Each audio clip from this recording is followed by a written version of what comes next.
বাধ্য হয়েছিল এই নূতন বাংলাদেশ। অন্তর্বর্তীকালীন সরকার গঠন হয়েছিল।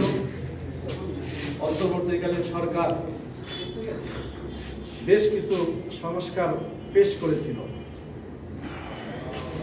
এক পর্যায়ে 2026 সালের 12ই ফেব্রুয়ারি জাতীয় নির্বাচন অনুষ্ঠিত হয়েছে। এদেশের মানুষের প্রত্যাশা ছিল যে অন্তর্বর্তীকালীন সরকারের সময় ঐক্যমত্য কমিশনের যে প্রস্তাবনা ছিল সেই আলোকে সংবিধান সংস্কার করে বাংলাদেশটাকে এগিয়ে নিয়ে যাবে। বাংলাদেশে আর কোনো ফ্যাসিস্টের জন্ম হবে না। এই লক্ষ্যে 2024 সালে সকল মানুষ দুটি ভোট দিয়েছিল। একটি ছিল সরকার গঠনের পক্ষে, আর একটা ছিল সংবিধান সংস্কারের পক্ষে। আপনারা দেখেছেন জামায়াত ইসলামী এবং জামায়াত ইসলামের সাথে 11 দলের নির্বাচিত সংসদ সদস্যরা সকলে শপথ নিয়েছে। আমরা শপথ নিয়েছি, কিন্তু যারা সরকার গঠন করেছে তারা শপথ নেই। জাতি বিস্ময়ের সাথে লক্ষ্য করল যে যারা সংস্কারের পক্ষে অর্থাৎ ভোট চাইল তারা তাদের সেই কথা রাখলো না। এ ব্যাপারে আপনারা লক্ষ্য করেছেন ত্রয়োদশ জাতীয় সংসদের প্রথম যে অধিবেশন, সেই অধিবেশনে আমরা 11 দলের সকল সদস্যরা এ ব্যাপারে কথা বলেছি। আমরাও কথা বলেছি, আমিও কথা বলেছি, কিন্তু তারা নানাভাবে সংবিধানের ব্যাখ্যা দেওয়ার চেষ্টা করেছে। অত্যন্ত দুঃখজনকভাবে তারা প্রথম অধিবেশনে ব্যাখ্যা দিয়েছেন, কিন্তু এক পর্যায়ে স্বরাষ্ট্রমন্ত্রী বলতে বাধ্য হয়েছেন যে আমরা যদি হায়ের পক্ষে ভোট না চাইতাম তাহলে হয়তোবা ভোট অনুষ্ঠিত হতো কিনা। অর্থাৎ এর মাধ্যমে তারা এই কথাই বুঝাতে চেয়েছে যে তারা সিদ্ধান্ত নিয়ে জাতির সাথে প্রতারণা করেছে। তাদের মনের ভিতরে ছিল একটা, আর তারা প্রকাশ্যে জাতির কাছে বলেছে অন্যটি। তারা প্রকাশ্যে জাতির কাছে বলেছে হায়ের পক্ষে ভোট দেওয়ার জন্য, অন্তরে তাদের মনের ভিতরে ছিল অন্য একটি বিষয়, সেটা হলো যে তারা আসলে হায়ের পক্ষে না। আপনারা লক্ষ্য করেছেন আমি অল্প সময় জাতীয় সংসদে এই কথাটা তুলে ধরেছিলাম যে আপনারা যদি হায়ের পক্ষে, আপনারা হায়ের মতামত অনুযায়ী আপনারা ভোট শপথ নেবেন না, এই কথাটা যদি স্পষ্ট করতেন তাহলে জাতি কত পার্সেন্ট আপনাদেরকে ভোট দেয় সেটা তখন বুঝতে পারতেন। কিন্তু জাতির সাথে আপনারা প্রতারণা করেছেন। এই কথাটি আমি সংসদে উপস্থাপন করেছি সংক্ষিপ্ত আকারে। সম্মানিত শহীদ পরিবারের ভাই বন্ধুগণ, বর্তমান সরকার কেন, কি কারণে তারা শপথ নেয়নি এবং বাংলাদেশকে আবার সেই ফ্যাসিজমের দিকে নিয়ে যাচ্ছে, আমরা ঠিক বুঝতে পারছি না। তবে তারা যদি আবার ভুল পথেই চলতে থাকে তাহলে এই জাতি একবার রক্ত দিয়েছে, প্রয়োজনে আবার বাংলাদেশ থেকে সব ধরনের অন্যায়, জুলুম, অত্যাচার দূর করার জন্য আবার প্রয়োজনে এদেশের মানুষ রাস্তায় নামবে ইনশাআল্লাহ। কিন্তু কোনো অবস্থাতেই বাংলাদেশকে আর আধিপত্যবাদের হাতে তুলে দিতে কেউ রাজি না। এবং বাংলাদেশ থেকে সব ধরনের অন্যায়, বিশেষ করে আপনারা জানেন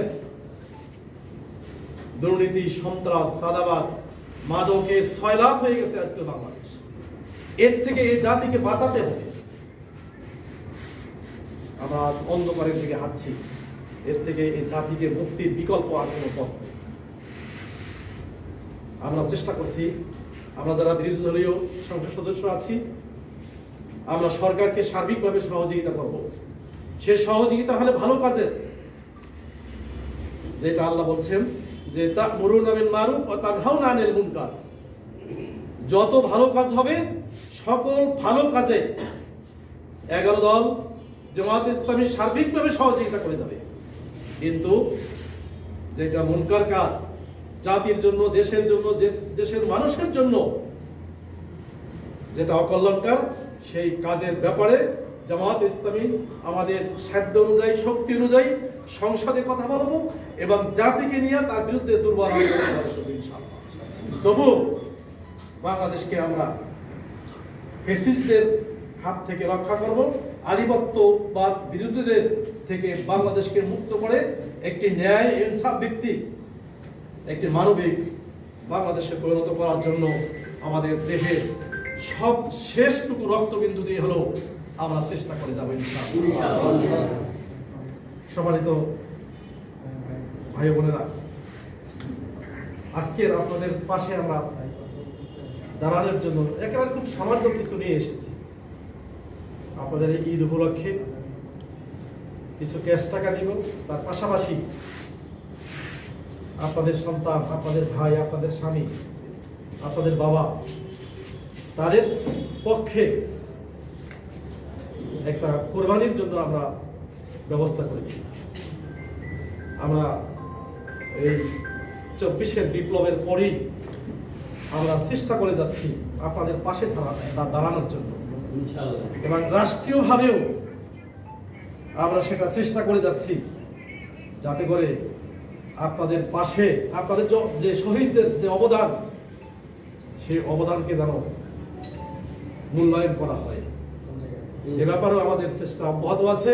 আপনারা জানেন যে আমরা ম্যানিফেস্টো দিয়েছিলাম জামাত ইসলামের পক্ষ থেকে, সেখানেও এই বিষয়টা স্পষ্ট করা হয়েছিল যে তাদেরকে জাতীয় বীরের মর্যাদা দিতে হবে এবং তাদের ব্যাপারে, তাদের পরিবারের ব্যাপারে রাষ্ট্রের পক্ষ থেকে সর্বোচ্চ সম্মান দিতে হবে। কিন্তু যারা সরকার গঠন করেছে তাদেরকে আমরা বলে যাব, তারা নাও দিলেও বাংলাদেশ জামাত ইসলামী আমাদের স্বার্থ অনুযায়ী সর্বোচ্চটা দিয়া আপনাদের পাশে দাঁড়ানোর জন্য আমরা সবসময় চেষ্টা করব ইনশাআল্লাহ। করছেন বিগত 2-3 দিন পর্যন্ত অতিবৃষ্টির কারণে ঢাকা 4-এর অধিকাংশ এলাকা আজকে জলবদ্ধ। আমি ব্যক্তিগতভাবে সব সময় আমি চিন্তিত। আমি ভাবছি যে জনগণ, আমার এই ঢাকা 4 এলাকার লোকেরা কিভাবে কোরবানি করবে, কোথায় করবে? অনেক বাড়িতেও তো পানি উঠে গেছে। অত্যন্ত দুর্বিষহ জীবন। কাজেই এর থেকে পরিত্রাণের জন্য, মুক্তির জন্য একটি বড় পরিকল্পনা নিয়ে আমাদেরকে আগাতে হবে। কারণ আপনারা সকলে একমত হবেন, আজকে যে জলাবদ্ধতা সৃষ্টি হয়েছে, এই জলাবদ্ধতা আজকে নতুন নয়, এটা দীর্ঘদিনের আপনার অপশাসনের ফসল। রাস্তাঘাট যেভাবে সংস্কার হওয়ার কথা ছিল সেভাবে হয়নি, ড্রেনেজ ব্যবস্থা যেভাবে উন্নত মানের হওয়ার কথা সেভাবে হয়নি। অত্র অঞ্চলের যে খালগুলা রয়েছে, অসংখ্য খাল, সেই খালগুলো আজকে ভরাট হয়ে আছে, সেই খালগুলা কোনো নির্মাণ হয়নি। এছাড়াও কিছু খালের কিছু জায়গা দখলও হয়ে আছে, এই দখলমুক্ত করতে হবে। এভাবে একটা কম্প্রিহেনসিভ প্ল্যান নিয়ে আমরা আগাচ্ছি। জনগণ, ঢাকা 4-এর মানুষ অনেক কষ্টে আছে আমি জানি, কিন্তু এই কষ্ট লাঘব করার মতো এই মুহূর্তে তাৎক্ষণিকভাবে কোনো শক্তি কিন্তু কারো হাতে নেই যে এখনই কিছু করা যাবে। হ্যাঁ, তারপরও আমরা চেষ্টা করেছি নির্বাচিত হওয়ার পরে যাতে করে অন্তত ড্রেনগুলো পরিষ্কার করা যায়, কিছুটা হলেও পানি সচল রাখা যায়।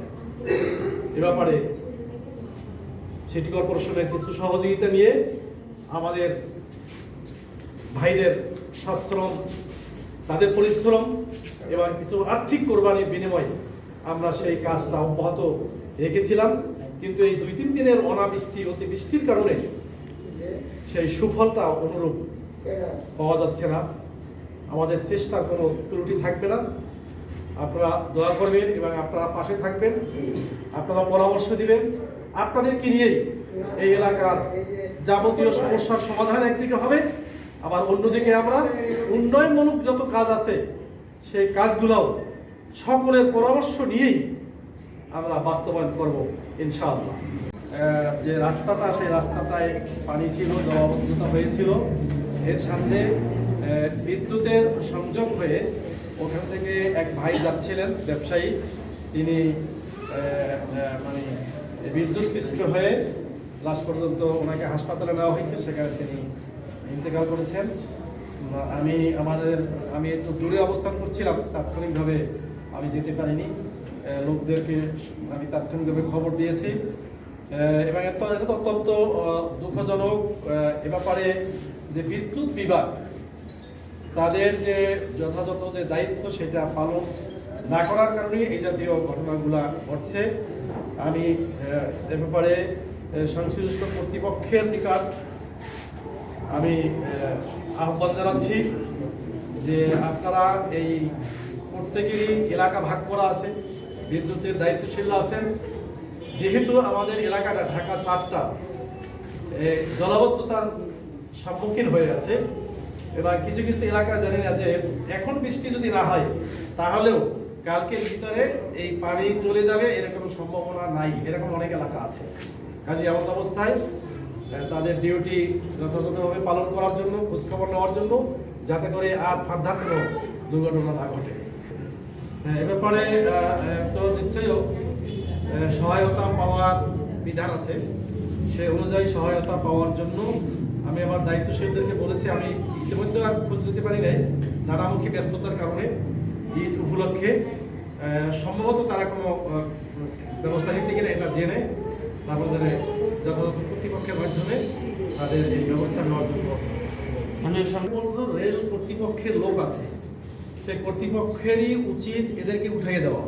উপরন্তু আমি ওখানে যারা কর্তব্যরত টিআই আছেন তাকে আমি বলেছি যে রেল লাইনের উপরে যেন কোনো অবস্থাতেই বসতে না পারে। এরপরও যেটা হয়, ব্যবসায়ীরা তারা ঈদকে কেন্দ্র করে ব্যবসা করার উদ্দেশ্যে ফাঁকে ফুঁকে যেয়ে বসে পড়ে, কিন্তু তাদের তো বোঝা উচিত যে আমার অর্থের থেকেও আমার জীবন অনেক মূল্যবান, এতটুকু তো দায়িত্ব তাদেরও থাকা উচিত। আপনি যারা বলছিলেন যে বড়তলা যে ঘটনাটা, আমি এটা শোনার পরে তাৎক্ষণিকভাবে আমার কাছে খবর চলে আসে এবং যে ব্যক্তি মারা গেছে তার তিনটা মেয়ে, একটা মেয়ে বিবাহ দিয়েছেন আর ছোট দুইটা মেয়ে, আর ছোট ভিতরে একটা আছে একেবারে ছোট, আর একটা ঈদের পরে বিয়ে দেওয়ার।